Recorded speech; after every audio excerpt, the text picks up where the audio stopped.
Beloveds, welcome. Welcome to Nurture the Soul. I am your host today, Reverend Ellie Hutchison, and I am the Minister for Congregational and Community Engagement with our Faith Info team here at the national setting. And we are a part of the Love of Church at the national setting of the United Church of Christ. Nurture the Soul is a weekly webinar that provides local churches and faith practitioners with a multitude of practical, educational, innovative, and formational resources in hopes to engage with the critical topics of our time, to center the care and education for the people of God. From cultural and community organizing to congregational leadership, from worship and theology to resourcing small and rural churches, from the ministry with our youth and children to a wide array of justice issues. We feature guest artists, pastors, authors, key leaders. Nurture the Soul stays current with our gospel that is alive for this time. And beloveds, we hope that this is a space for connection, for community and nurture, because we believe in the collective movement towards the world that God imagines for all of us. We hope that you join us every Thursday at 3:30 Eastern Standard Time for Nurture the Soul. And guess what? This is in a busy, busy time of the year. We're going to have a lot of special offerings, Nurture the Soul offerings that are going to happen on other days of the week leading up to the election.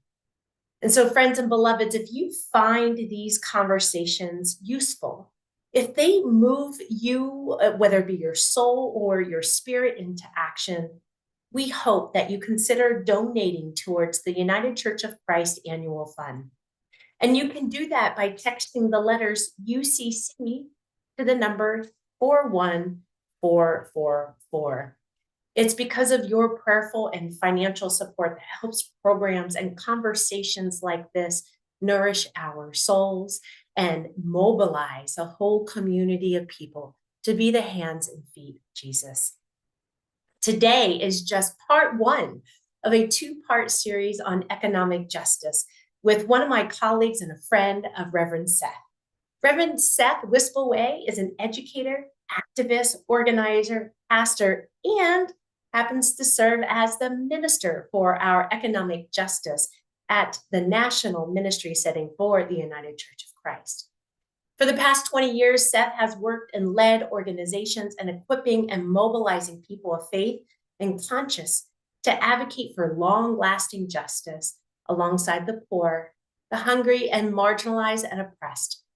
He has crafted and stewarded successful advocacy campaigns at federal, state, and corporate levels, working alongside a number of organizations, including Coalition and Bread for the World, the International Justice Mission, and the full spectrum of ecumenical and multi-faith bodies and people. And in the past several years, Seth's efforts have been focused on their hometown of Charlottesville, Virginia, helping to lead the organizing and training and solidarity efforts against white supremacist and neo-fascist violence, the white supremacy culture in our churches, and advocating for the mutual aid and community safety. Seth is also trained as an interim minister, and for the past 5 years has guided 2 congregations in Southern Arizona through very difficult transitions with intentional interim ministry work, while revitalizing infrastructure and mission improvements. You know, this part 2, and that's Seth, but this part 2 is going to be so much more. This part 2 is Seth and I are going to be in conversation about how God commissions us to establish economies built around deeply rooted justice, universal equity, and a sustaining compassion so that all might thrive. We have lots of things to talk about, and I welcome Seth to the camera to join me. It is such an honor and a pleasure to always be here with you. Every time I ask Seth to be a part of a webinar, he joyfully says yes, and I'm going to keep asking until one day he says no. For all of you that are here, while Seth and I will be sharing a little bit of story, we're also going to be having conversation, we invite you to share some of your questions in the Q&A format.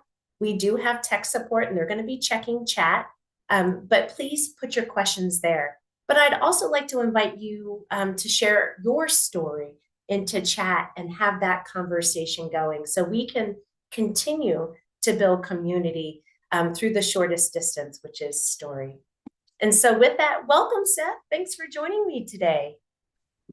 Thank you, my friend. It's great to be here with you and all of y'all, which for those from the South will already know is the plural of y'all. I grew up in Virginia, but I'm now in Arizona, and it's a gift to be here in the UCC national setting and to, in some ways, introduce as well as share some of my work so far.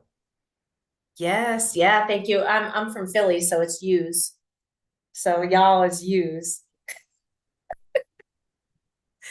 Seth, we had an opportunity to talk a little bit about what is, first of all, the Minister for Economic Justice. I would love for you to share from like a professional level so we can get that out of the way. And then I would love to be able to invite you to share your story about why economic justice is so embedded into who you are personally and then the work that you do. Sure, thanks. So as I mentioned, I'd love to use this webinar, and then we'll get to talk again next week about unions and labor and faith. Use this webinar as a bit of an introduction to myself and the work of economic justice in the United Church of Christ, locally, nationally, globally.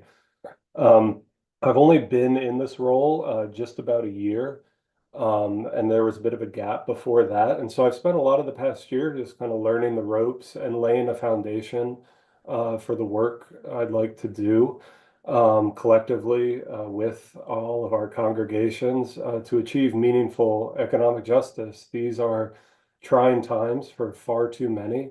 And one thing that keeps me going is being part of a denomination like the United Church of Christ that has been so clear and firm in its advocacy for equity and justice over many, many years.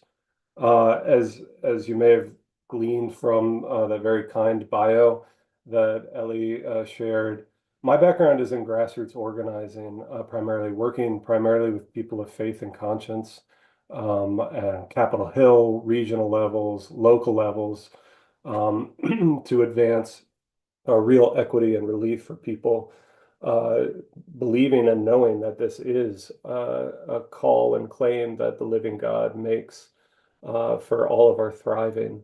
So as Minister for Economic Justice, I see myself as a resource creator coming alongside people who care and or need care, which I think describes fairly the United Church of Christ. People find their way to the United Church of Christ because they care, because they know things aren't as they could and must be for sustainability and thriving, and because they've maybe been hurt or are in need spiritually and physically of a place that welcomes them and says, you are divinely beloved, full stop, and are belonging of needs, and we're a part of that story, as you mentioned. So the way I'll speak a bit more to this later, but as Minister for Economic Justice, I'm really interested in meeting people where they're at by using the resolutions that we as a denomination have been passing for decades, led by our people, calling out for economic justice, whether that's through tax reform, universal health care, farm worker rights, living wages, and on and on and on. These are the commissions that the entire church gives to me and us.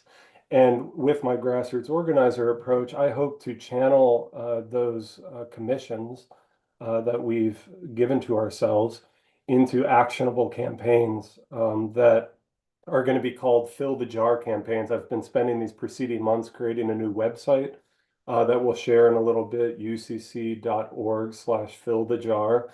And JAR is an acronym for three big words that comprise the whole of the economic justice that God seeks for humanity and creation, standing for Jubilee, the cancellation, relieving of debts, abundance, the meeting of our human needs and rights, and reparations, wealth and land return for harm done. So again, that all might thrive.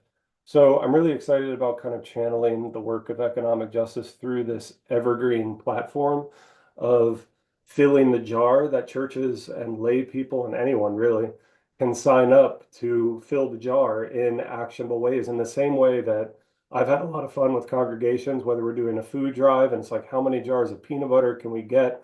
And to meet the needs of the food bank, which is wonderful work. And you take a picture at the pulpit and all you can see are jars of peanut butter, that sort of thing. What are the ways we can then kind of take that? Why is there hunger in a country as rich of ours?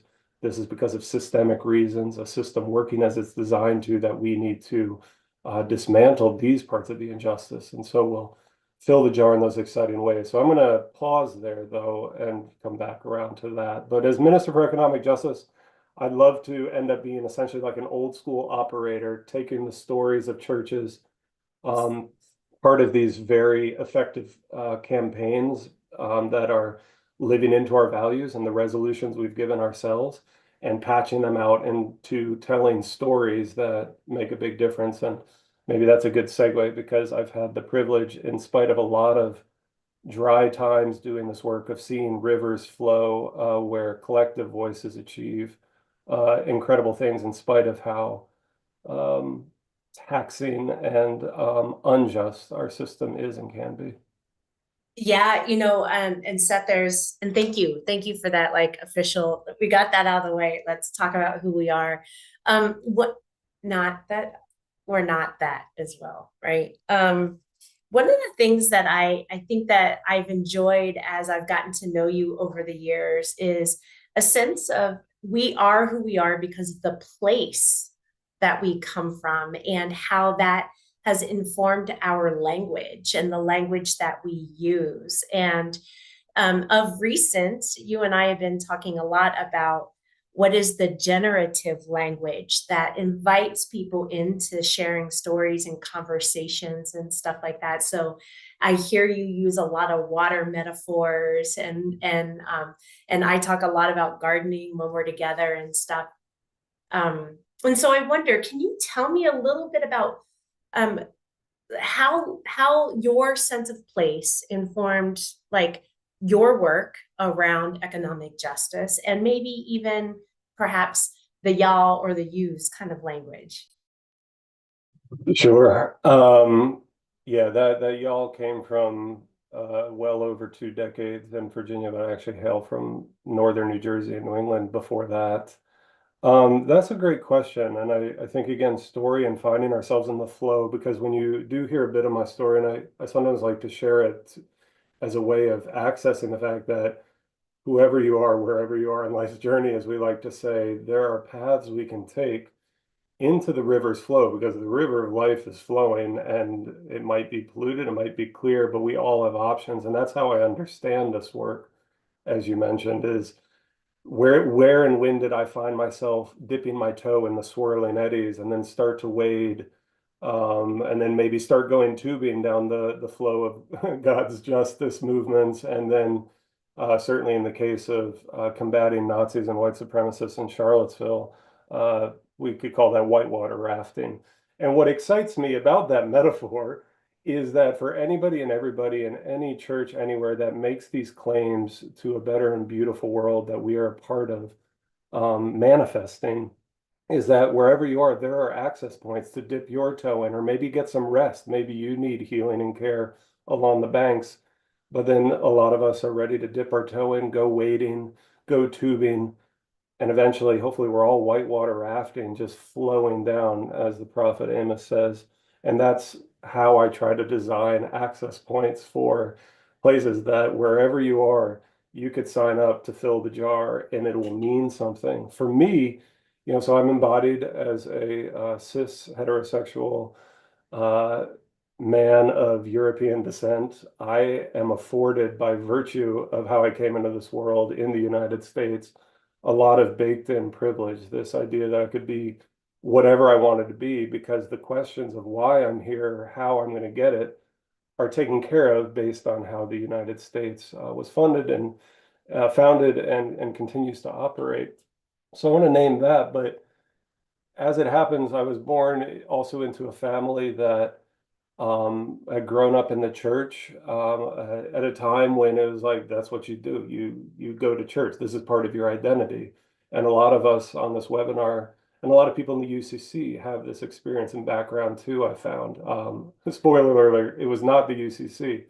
It was patriarchal, it was exclusionary, conservative theological framework, but it's what was known. As it happens, though, and at least how I understand my own story, my father, who's a physician, um, while he was in med school, is when the AIDS crisis started blowing up, early 1980s. And as he was trying to figure out his own path, and led by his faith and his understanding, like this is a story I want to be a part of to take seriously. As I've heard him say it in public lectures, the arrival of HIV um, slapped him awake to what the question of what does it mean to be a healer of the sick, of those in need, an outcast. And of course, as so many of us know, the communities ravaged and simultaneously denigrated and demonized early and often by the virus were um, gay men and our queer siblings, IV drug users, and so on. And so again, as I've heard my father speak about it over the years, there was the story of these people just wasting, not able to say goodbye to loved ones, terrified and afraid, and a government turning its back actively on seeking solutions when they weren't actively also judging this mass death and blaming those dying from it. And so a question is posed then when we witness injustice at a human cost. When we find ourselves connected to the human story in community, I am called to be a healer of the sick. You don't have to be a physician to come alongside people who are hurting. You have to be a human.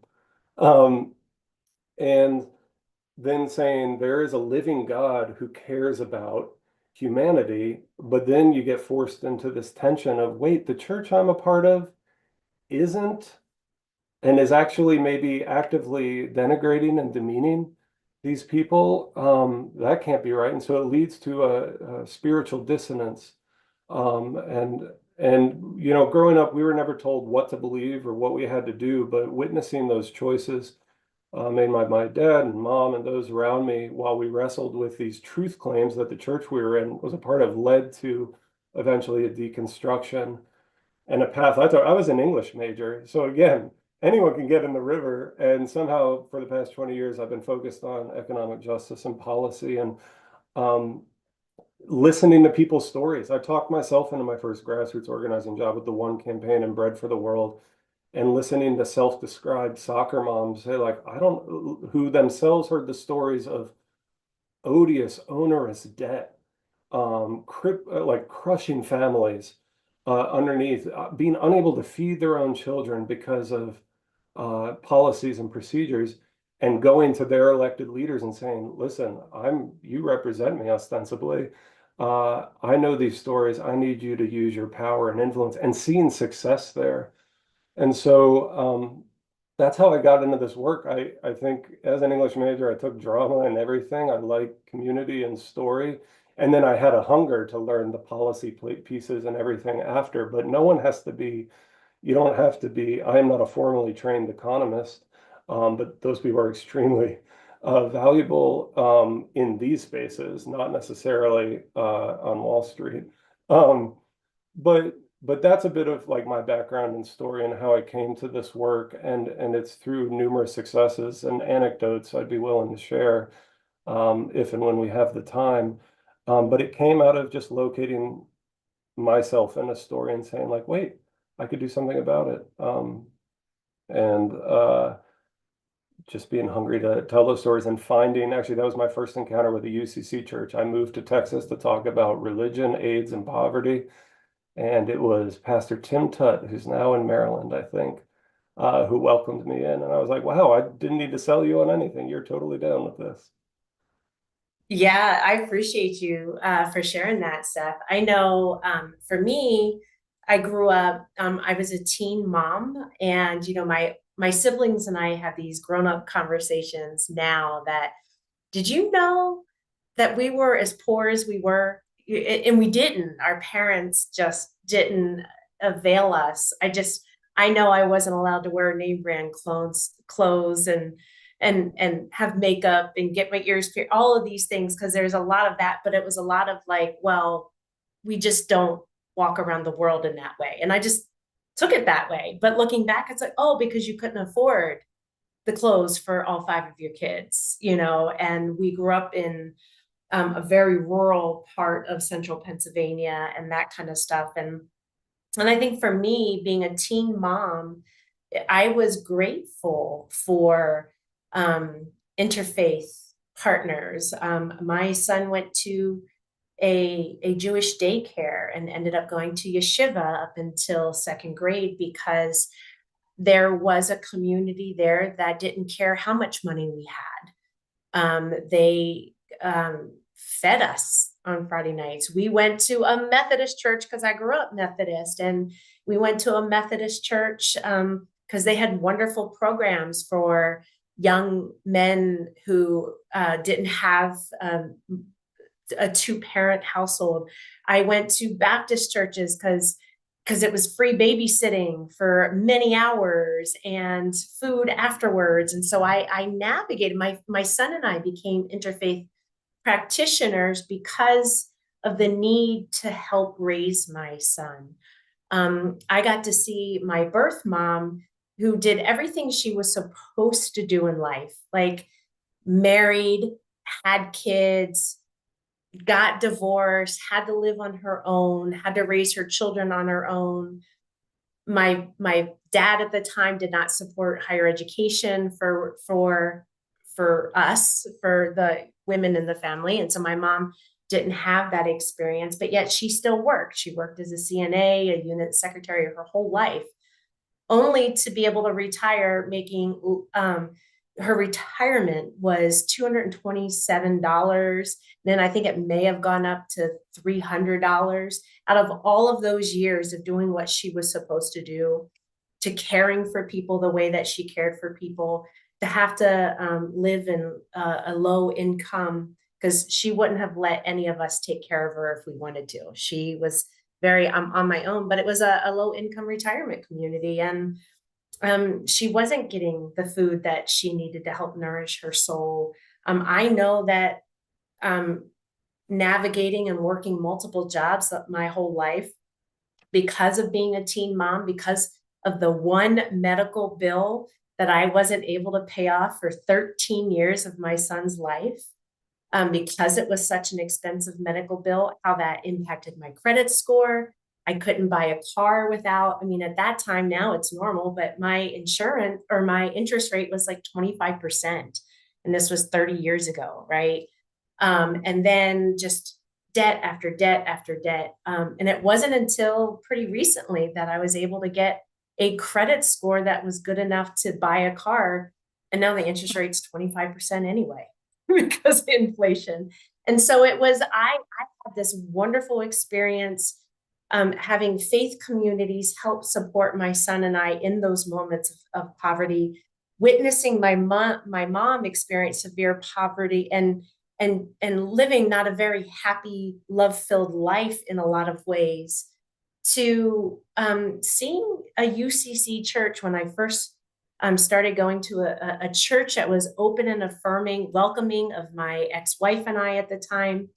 And the only reason I knew about the church is because I had sat in a coffee shop that was close by and saw this guy talking to folks that appeared to have been living on the streets, living without homes.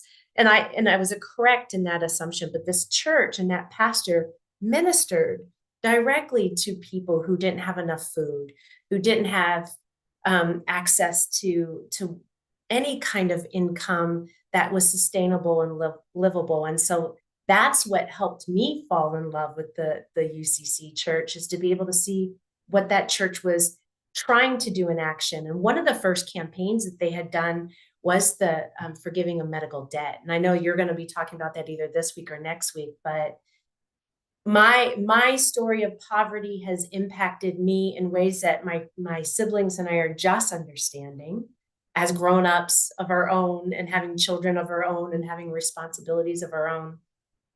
But how that impacts generationally, and what would it have meant if that medical debt didn't exist? What kind of living situations could I have been in? What kind of limit, like, I didn't have to work 4 jobs. What would it have looked like for me to work 1 job to be able to afford to live and that kind of stuff? And so I know that we've shared that, right? We've shared those stories, not only our own, but those that we've heard from people all across our work, our different sectors of work and stuff like that. And so I wonder, thinking about that in your role, we also talk a lot about how sometimes there's a disconnect between the national ministry setting and the local church, right? For lots of obvious reasons, and some maybe not so. So I wonder, in your role, how is it that you are being able to be connected to the stories of the things that help to continue to cultivate your desire to want to just grow and nurture and care for those around? Sure. And number one, thank you for sharing so honestly out of your own story. It's profound. It's hard to hear. It's such a gift to have you with us in that, because it touches on so many things about unique individual stories that, when you actually add them all up, are not unique to the system we're residing in. And but your story uniquely touches on all these aspects of human need and life in our country just to survive, let alone thrive, that are going wrong, that call the bluff on one of our greatest national myths, which is that you can make it if you try harder, work harder. And this is just objectively not true. All the stories of economic injustice and unfairness and inequality that we read about are rooted in intentional policies and choices by other people. And that can seem overwhelming at sometimes, but actually I see a lot of promise in that, because if they're intentionally done by other people, they can be undone. And then also we have another story to tell. So you've experienced basically like so many instances of poverty itself being a profanity against God and God's designs for creation and our own ability to survive as a species. Um, but then finding a way to that story in the UCC and faith bodies that can and do uh, so often stand in the gap. I think of my own story at a difficult time in my own family. This is right when I was ready to give up the church. My partner at the time and I were adopting a toddler, and a lot of things went sideways, financially, legally, everything in unexpected, very hard ways. And a UCC church we had tried out, right? We're kind of like, all right, we heard some interesting things. It was on their Drag Gospel Sunday, about 13, 14 years ago. We're like, what? Like, I can just kind of breathe in here and enjoy this party. When things went sideways, we wanted for nothing for our toddler for like at least 2 years in terms of meeting material needs. That's standing in the gap, like you mentioned, is so critical. But as Reverend William Barber, kind of one of the leads of the Poor People's Campaign that I'm sure so many folks are familiar with, talks about this, and he's pulling from scripture, obviously, is standing in the gap is not the same as repairing the breach. It's a necessary kind of sandbagging to prevent the flood that so many people find themselves in. But ultimately, we need to get to a point, just to touch at several things that your own story touched on, that make space for the relieving of debts. This is a divine mandate that pays living wages, that guarantees healthcare. And time again, study and study again shows that when these things are afforded to people, and we have the means, um, that there is a collective liberation and health, and that creation itself, the earth itself, breathes easier. I'll share a link into the chat. Social epidemiologists are proving this out now, that by reducing inequality, by capsizing the rich, as the whales have understood the assignment, and I'm a big fan of whales, is itself a recipe for, and that is a bumper sticker from my side hustle Etsy shop, is itself a recipe for a sustainable future, because we are also rightfully alarmed about climate change. So to your question, part of the reason I also was kind of behind the scenes, aside from setting up my foundation and website over the past year, was listening and learning to churches around the country who have partaken and are interested and hungry in continuing to mind the gap and repair the breach that have been part of, as you mentioned, the medical debt campaign that the UCC undertook for a couple years. These are the kind of campaigns and opportunities that, through our collective will and power, can be seismic and tell a different story about what's possible. And so those are the kind of campaigns I like to manifest in evergreen ways through Fill the Jar. Just yesterday, I was reading a news story of a church in Tennessee, not UCC, but that was able to collectively cancel $8 million in medical debt for their surrounding community, members of the church and not.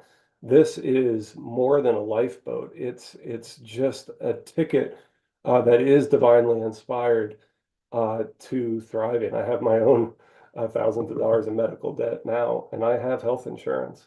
So there's something we can all be a part of. That's the Jubilee part of the jar. These are the kind of campaigns that I know we can kind of collectively be really successful in. One of my initial campaigns I like to do next year that you can be on the lookout for in the coming few months is to take the United Church of Christ's longtime support of farm workers, those who pick and cultivate our fields, the Coalition of Immokalee Workers. We've passed resolutions supporting everything starting from the Taco Bell boycott 20 years ago to more recently the Wendy's boycott. So this is baked into my own commission. And craft a Fill the Jar campaign that comes alongside the Coalition of Immokalee Workers. Again, they're some of my favorite people. I've done this with other organizations. And so how can we actually really finally and fully go wading, tubing, and whitewater rafting to really help them stick the landing, for example, on Wendy's and Kroger. Another one, and this kind of gets at the reparations piece, because I'm just one person for the whole country, so it's our collective work together, and I do not pretend to have it all figured out, but I want to give us concrete things to work on, succeed at, tell stories at, because we do have a story to tell. I get it if we're overwhelmed by all the terrible headlines, all the misleading ads. It's election season, and there is some terrible stuff being done with our tax dollars. But one of the things I'd love for everyone in the UCC, whatever issue you want to connect on, I'm not precious about sticking in a silo, because economic justice is everything and everything is economic justice, is for folks to understand that we have a story to tell. We don't have to take the injustice we see on its terms and react to it. We are responding to God's story. And so that gets me to the R part of Fill the Jar, reparations. And the UCC has passed, just as recently as last year, resolutions. So that means all y'all on here, if you're part of the UCC, seeking study and pursuit of reparations. There's been advocacy on Capitol Hill for the bills or the resolutions on Capitol Hill seeking the same. And that's wonderful to see, because it means we've done the reading, we understand our history, and we know that remuneration needs to happen at the very least for collective healing for how the exploited, enslaved labor and destruction and indigenous genocide created so much of the inequity we see today. That's wonderful that we're doing that. I think and this was the case for me for a lot of whiles, it'd be like, oh, I feel good because I support reparations, but what can we really do? We're talking trillions of dollars when you really add it all up. If you look at Representative Cori Bush's proposal and some of the others that have been out there and what the UCC itself has passed. One of the things that I think is really interesting about, say, for example, closing the gap and breach in our own education, but our ability to act towards meaningful reparations. There's so many churches doing wonderful work in the country doing reparations at a local level. And I encourage everyone here to look into some of those stories. We've got some great stories on ucc.org. But at the macro level, right, the national level, these things we pass resolutions in support of, one of the first and most liberating things to believe and push through is that we have the money. We have the money. Like, this is possible. And I wrote a piece in the UCC's Getting to the Root newsletter at the beginning of Black History Month, taking this approach. We've talked a lot, we've learned a lot. Okay, we agree. There's a need for reparations, but it can still seem pie in the sky, and I totally get that when you're talking trillions. But we pass a multi-trillion-dollar budget every year, and just in the past 6 years, the Pentagon has been unable to account for, oh gosh, I think it's 4 trillion. We spent $4 to $6 trillion in Iraq and Afghanistan. We've sent $100 billion upwards to the ongoing genocide of Palestinians in Gaza. We've spent just in the past 2 years, our tax dollars, 2.2 million on Alaskan snow crab for military functions. We are a just peace church. So I'm going deep on the military budget because it's the biggest. It's a system of death. It's our money. And if we want to manifest the world we say we want to do, there are practical ways to do it. It's a prayer, yes. And it's also a prayer we pray with our feet. And so another Fill the Jar campaign I'm excited to do with my UCC colleagues in the DC office next year is to take a lot of our just peace priorities and convert them into an advocacy campaign that starts to, let's just start cleaning up the military waste, redirect this money. We don't want it used this way. And if our elected leaders don't listen to us and don't do it, that's an abdication, beloved, of any political legitimacy and moral authority to govern, because through scripture, the prophets, the ministry of Jesus, and ever since, we as humanity are made well aware that our living God is passionate about seeing us establish systems of governance rooted and manifesting sustenance, equity, and abundance for all.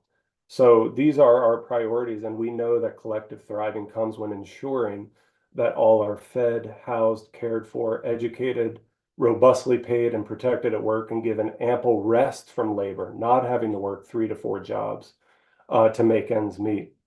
Some of you may have seen that the living wage that's necessary, the national average living wage that's necessary to just even maintain a 2-bedroom apartment is up to $22 an hour. So I know I'm throwing a lot of info out there because all these things are connected.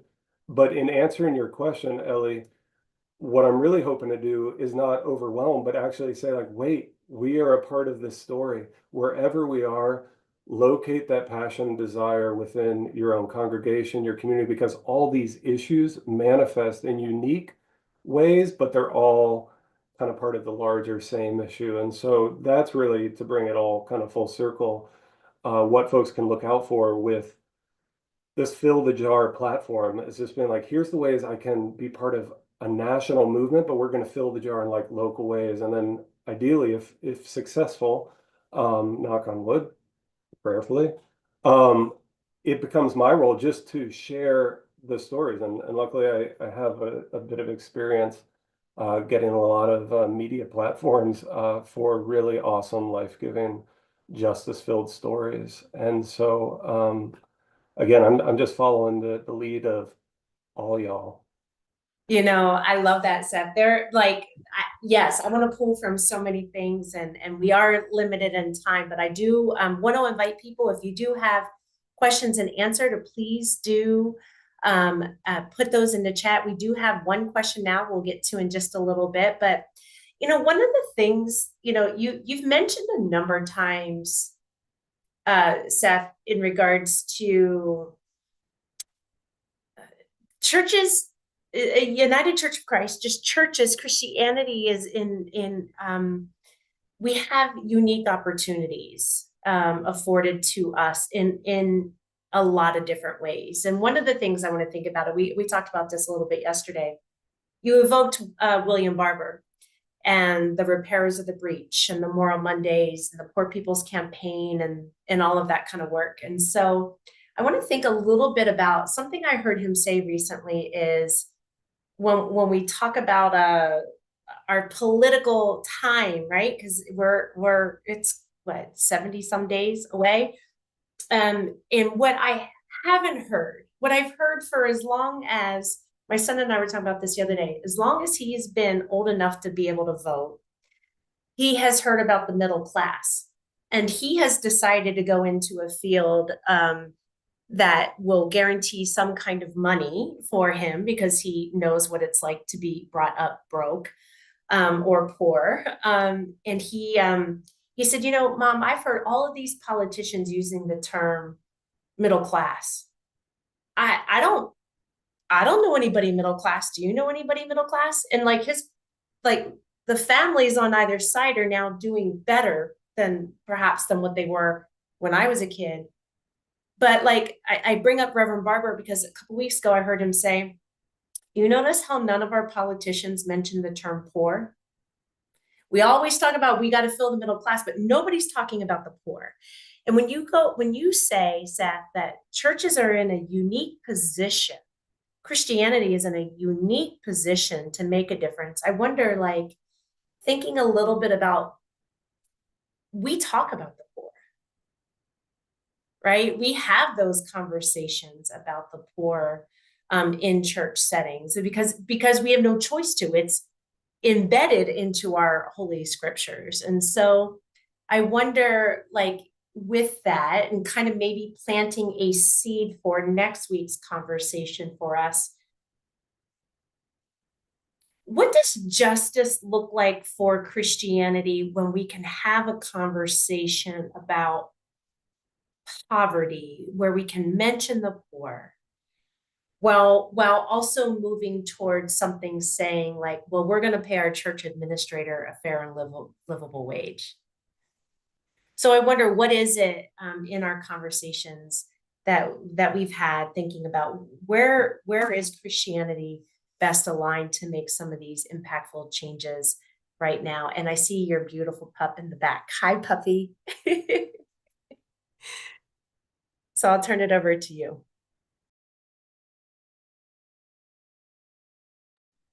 That's a beautiful and rich question. I do want to hear if anyone has any additional questions or conversations they want to pass on to us in this chat or via our email. Again, ucc.org/fillthejar is my new website that has my contact information.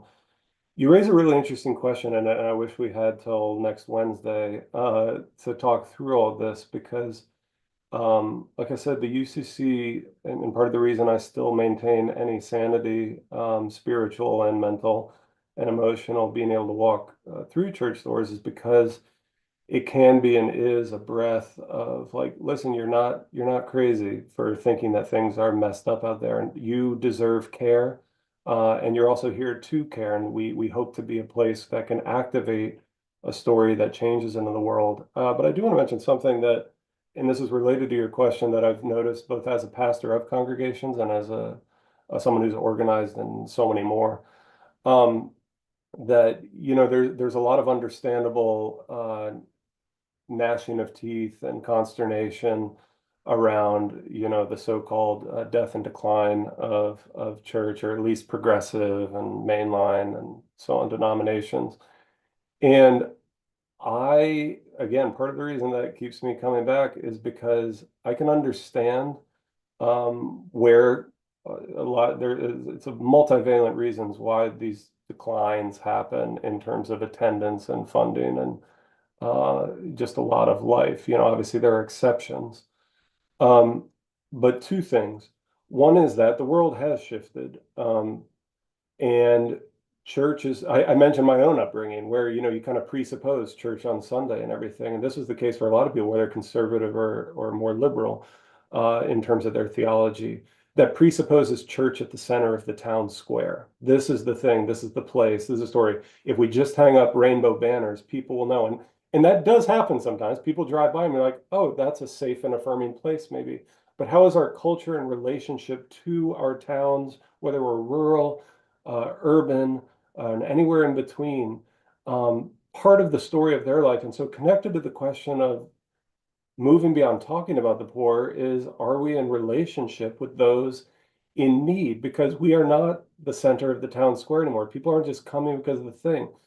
And it's not going to just passively happen. And I've also seen a lot of times people come into the church doors because of our banners, our glorious UCC banners, And then we're like, wait, I was expecting a bit more of a, well, drag gospel brunch. Like, let's queer it up. Let this be a safe place and everything. And instead there's arguments about whether you're going to have the organ every week or not. And at the end of the day, we have to decide for ourselves, what is it we're solving for? Because this is the great news, beloved, the counterpoint, the second thing, is that I believe and know and have seen how hungry so many people are, not just literally, tragically. It's antichrist that we have hunger.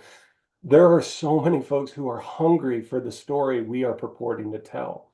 It's on us, if we're part of UCC congregations, to manifest and make that real. And so it might get into these difficult, tricky questions about what is an essential part of our ministry and investment and everything. But I believe, because I have seen the pews fill up when the people move out of what they think is the center of the town square into where are the hungry, the hungry, poor, queer youth who have been demonized and everything, and being like, hey, we're just here to hang out with you. We're just here to be a part of your story. And they're like, oh, and oh, by the way, eventually you get to that part of the conversation. Oh, yeah, we have a potluck every Sunday and everything. But what it does take, because, and I want to read a quote here, if I can, that you made me think of, Ellie, is listening, but also doing what these folks who are hungry spiritually and literally in our churches, when they say jump, saying like, how high? What do we have to lose? We're already declining. Everything we tried, works and everything.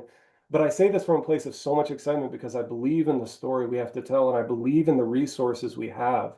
And it takes moving from a mindset of scarcity to abundance sometimes. So I'm not saying this is true for any and all of the churches of those online, but there is this place, a unique role. We just have to ask ourselves, are we seeing ourselves, oh, we're the meters of need and the need is out there? No, the need is in here. The need is for relationship, listening to those stories. Because when you find yourself in a relationship, this is how, as a straight white guy, I found myself on the front lines getting assaulted by Nazis in my hometown, is I found myself in a relationship with people who are like, this is an existential threat to us. I always had the option to opt out. And I got called in a lot because I misstepped or misspoke, but I'm like, I'm here because you're my friends. And they're like, well, what would you do for your friends?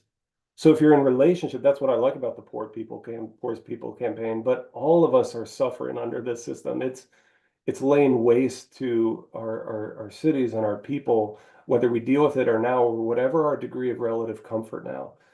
And if you say, like, my friend, what do you need? Why can't you? I mean, Ellie, I think about every single point in your own personal story, and I'm friends with you. It's the same thing you would do for your siblings or your parents or anything. Gustavo Gutierrez, Father Gustavo, um, is like considered the godfather of liberation theology, out of which many other liberation theologies follow. Once said, if I define my neighbor as the one I must go out to look for on the highways and the byways, in the factories and the slums, on the farms and in the mines, then my world changes. This is what is happening with the preferential option for the poor. For in the gospel, he says, it is the poor person who is the neighbor par excellence. My French is non-existent. But he adds, the poor person does not exist as an inescapable fact of destiny. His or her or their existence is not politically neutral and it is not ethically innocent. The poor are a byproduct of the system in which we live and for which we are responsible. They are marginalized by our social and cultural world. They are the oppressed, exploited proletariat, robbed of the fruit of their labor and despoiled of their humanity. Hence, the poverty of the poor is not a call to generous relief action, but a demand that we go and build a different social order, a demand that we fill the jar of God's economic justice. Amen. I love that, Seth. Yes to all of that. We do have a question in the chat. I'm going to make one more comment real quick. I recently heard, and I don't remember because social media rabbit hole. I'm part of the problem of not always giving credit in social media circles to people who say much wiser things than me. But somebody had said the way that we can imagine abundance is when we have everything that we need at the moment we need it. I think about somebody that I know that posted on Facebook like a month ago, 6 weeks ago, something like that. Hey, my hubby and I finally got through the toilet paper that we bought in June of 2020. So, right. So when we think of abundance, right, maybe it's toilet paper that lasts you 4 years, or abundance is that we have what we need at the very moment we need it. And I think that that's a fascinating thing. And it really, like when you were reading that quote from Gustavo Gutierrez, I was like, yeah, yes, this is what abundance is. So Chris Alexander said, can you please share, if you have already, I'm sorry, can you find that quote about the poor from Gustavo Gutierrez, if you could put that into chat. And then another question was, forgive me for not knowing, but what is the issue with Kroger? Is this something that you are going to talk about next week and that you can invite that person to join us, or is this an opportunity where you can share that now? Sure. And I will try to get this quote into the chat before we sign off. Kroger, and so for those who aren't aware, up until the mid 2000s, well, let me back up a little further. So we benefit in our supply chains, our grocery stores, our fast food restaurants, everything from essentially year-round produce. But I think if we pause and think for a second, we all know and understand that produce, tomatoes, strawberries, everything don't grow anywhere 365, 24/7, right? And if they do, maybe it's near the equator. So even then, it's taken a lot of fuel to get here. I'm going to focus on tomatoes. But in the off season, a lot of us probably maybe grow our own tomatoes, whether in a windowsill or in our own home garden, or get them from the farmers market locally. There's a certain season, but McDonald's, Taco Bell, Burger King, every grocery store has tomatoes year round. Where do they come from? 95% until recently. 95% of off-season tomatoes came from Florida, specifically a region called Immokalee. And it was in those tomato fields that were just blasted with almost near nuclear levels of chemicals, rampant with wage theft, physical and sexual assault of workers, exploitation, and including several documented cases of forced labor, slavery, and human trafficking, up to and including the aughts. And it was farm workers themselves who coalesced into a coalition of Immokalee workers that started making demands on their supply on the tomato companies, who themselves said, well, we're hamstrung to meet X amount of prices and this and that, because there's in the supply chain, there's also a labor chain of exploitation where these things can happen. And so the big money, multi-billion-dollar corporations, which include McDonald's, Yum Brands, Whole Foods, Trader Joe's, Kroger Company, and so on, have immense power to make demands on their supply chain and increase a penny per pound more picked of tomatoes. Try saying that 5 times fast. And so the Coalition of Immokalee Workers created a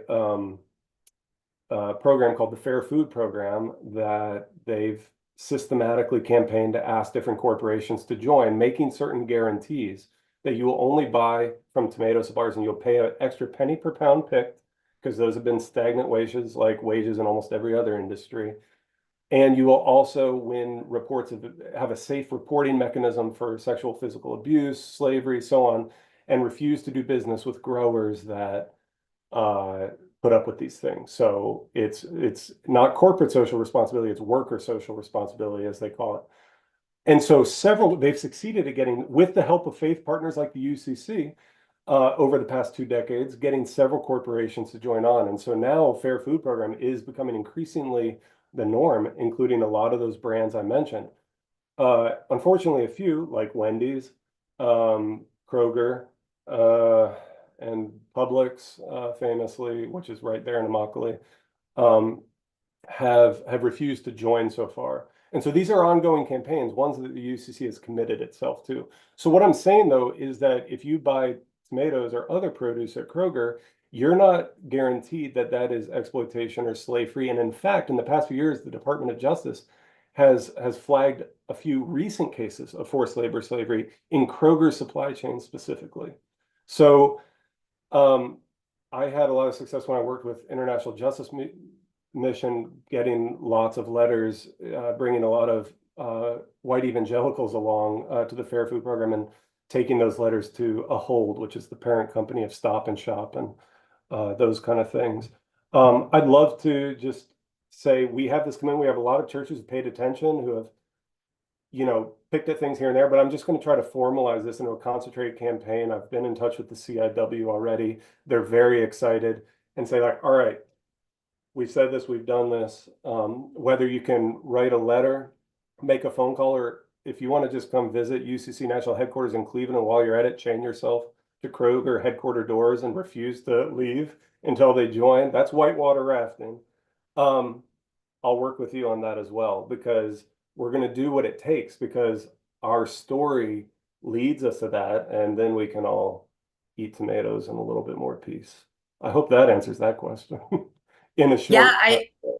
yeah, they responded back. Thank you for that. Yeah, definitely. There is such a rich and deep history in the United States of this advocacy around farm workers, that are not led necessarily by church folks, but have been supported by church folks. So there's a lot of opportunity. And I know next week you're going to kind of delve deeper, if I'm not mistaken, into some of these things. So if you give us like a 1 minute kind of seed planting, what are we going to hear from you next week?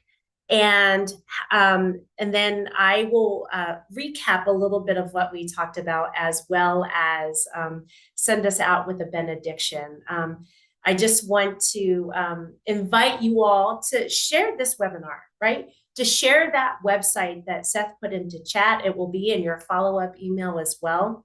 To get involved in the campaign that Seth is working on alongside you all.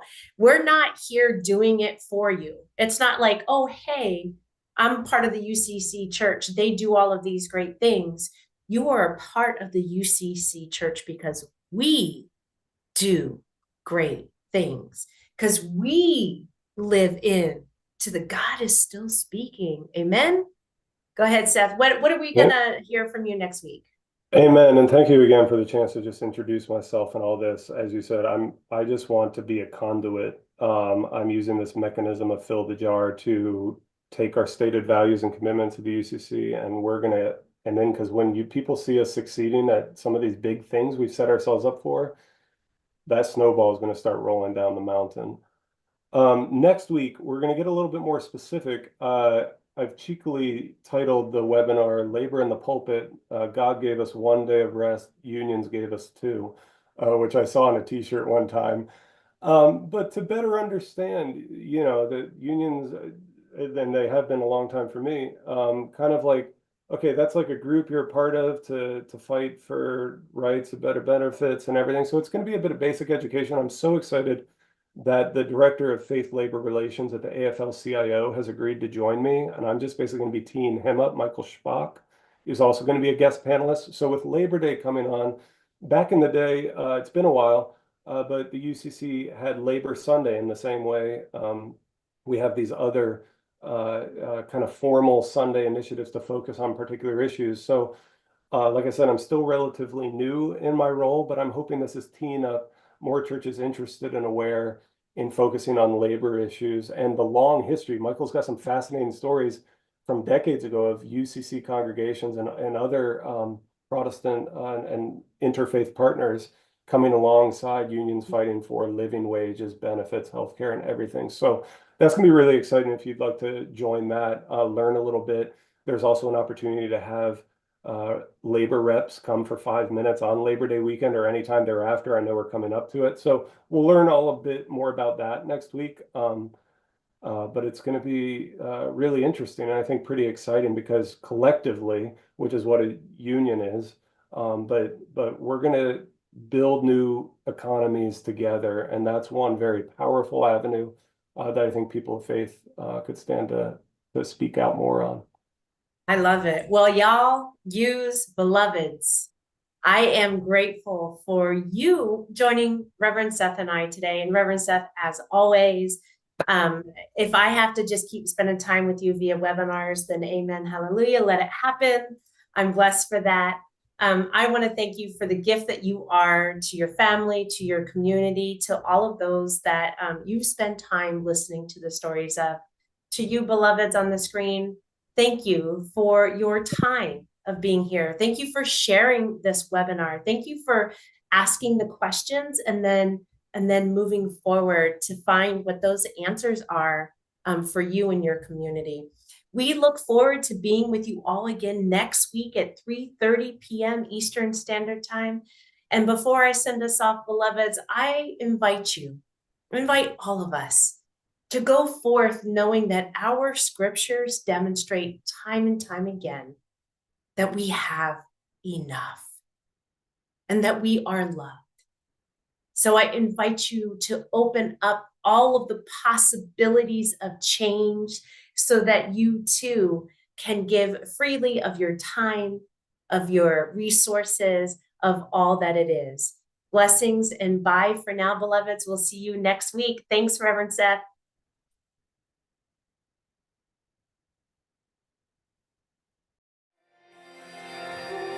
Siblings in Christ, if you are moved by this conversation, if what's been offered here has helped enhance your ministry or has nurtured your soul for the journey, please consider donating to the annual fund of the United Church of Christ by texting UCC to 41444. Your support will help to provide programs like this, which are an essential part of our ministries in the United Church of Christ. Thank you for your support. Be blessed on your journey and know that you are not alone. We are holding you in prayer. Amen.